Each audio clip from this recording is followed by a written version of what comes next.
బులెటిన్లో మరో breaking news చూస్తున్నాం. కన్నడ నటి శోభిత బలవన్ మరణంపైన పోలీసులు దర్యాప్తు ముమ్మరం చేశారు.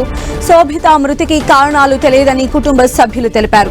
గచ్చిబౌలిలోని తన ఇంట్లో ఫ్యాన్ కు ఉరివేసుకుని శోభిత బలవన్ మరణం చేసుకున్నారు. కాసేపట్లో ఉస్మానియా హాస్పిటల్లో శోభిత మృతదేహానికి పోస్టుమార్టం నిర్వహించనున్నారు. పోస్టుమార్టం అనంతరం బెంగళూరుకు శోభిత డెడ్ బాడీని తరలించనున్నారు. గత ఏడాది సుధీర్ అనే వ్యక్తిని వివాహం చేసుకున్న శోభిత భర్తతో కలిసి గచ్చిబౌలిలో నివాసం ఉంటున్నారు. కన్నడలో చాలా సీరియల్స్ లో శోభిత నటించారు. శోభిత బలవన్ మరణానికి సంబంధించినటువంటి మరిన్ని అప్డేట్స్ మా ప్రతినిధి వెంకట్ మనకు అందిస్తారు. వెంకట్,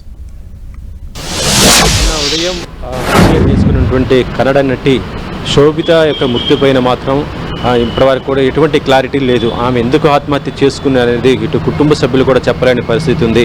పోలీసులు కూడా ఎంక్వైరీ చేస్తున్నారు. అయితే ప్రస్తుతం ఆమె యొక్క మృతదేహం మాత్రం ఉస్మానియా హాస్పిటల్ మార్చిలో ఉండటం జరిగింది. అయితే 10:30 తర్వాత ఆమెకి మృతదేహానికి పోస్టుమార్టం చేసి కుటుంబ సభ్యులకి అప్పగిస్తారని కూడా తెలుస్తుంది. అయితే ప్రస్తుతం ఉస్మానియా మార్చిరి దగ్గర మాత్రము శోభిత యొక్క తల్లిదండ్రులతో పాటు ఇతర బంధువులు కూడా రావడం జరిగింది. దీంతో పాటు శోభిత భర్త సుధీర్ మిగతా వాళ్ళ కుటుంబ సభ్యులు కూడా ఉండటం జరిగింది. అయితే శోభిత ఎందుకు ఆత్మహత్య చేసుకుంది ఏంటి అనేది కూడా ఇప్పటివరకు కూడా కుటుంబ సభ్యులు కూడా చెప్పలేని పరిస్థితి ఉంది. ఇది ఒక అనుమానాస్పద మృతిగానే వాళ్ళు కూడా భావిస్తున్న పరిస్థితి ఉంది. కాబట్టి దీనిపైన పోలీసులు కూడా చాలా గట్టిగానే ఎంక్వైరీ చేయాలని కూడా కోరుతున్న పరిస్థితి ఉంది. అయితే పోస్టుమార్టం అయిన తర్వాత శోభిత యొక్క మృతదేహాన్ని కుటుంబ సభ్యులు మరి హైదరాబాద్లో ఇక్కడనే అంత్యక్రియలు చేస్తారా లేకపోతే బెంగళూరు తీసుకెళ్తారనేది కూడా స్పష్టత లేదు. ప్రస్తుతం ఏంటంటే శోభిత యొక్క కుటుంబ సభ్యులు మొత్తం కూడా ఒక షాక్లో ఉండటం జరిగిందని చెప్పవచ్చు. ఎందుకంటే శోభిత ఇలా సూసైడ్ చేసుకోవడం కుటుంబ సభ్యులు నమ్మలేని పరిస్థితి ఉన్నారు. ఆమె మృతికి కారణం ఏంటి అనేది కూడా వాళ్ళు పలు కోణాలు కూడా ఎంక్వైరీ చేసుకుంటున్న పరిస్థితి ఉంది.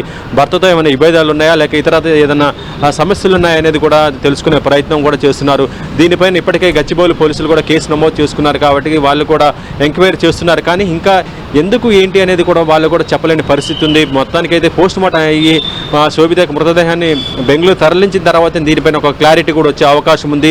మరి దీనిపైన కూడా శోభిత యొక్క తల్లిదండ్రులు కూడా మాట్లాడతారా లేదని కూడా చూడాలి. ప్రస్తుతం అయితే శోభిత యొక్క మృతదేహం ఉస్మానియా హాస్పిటల్ మార్చిలో ఉంది. కాబట్టి అంత్యక్రియలు మాత్రము ఎక్కడ చేస్తారనేది కూడా ఇప్పుడు క్లారిటీ లేదు. అంటే ఇక్కడ కేసు నమోదైంది కాబట్టి కుటుంబ సభ్యులు అంటే ఆమె భర్తతో ఇక్కడే గచ్చిబౌలిలోనే స్థిర నివాసం ఉంది.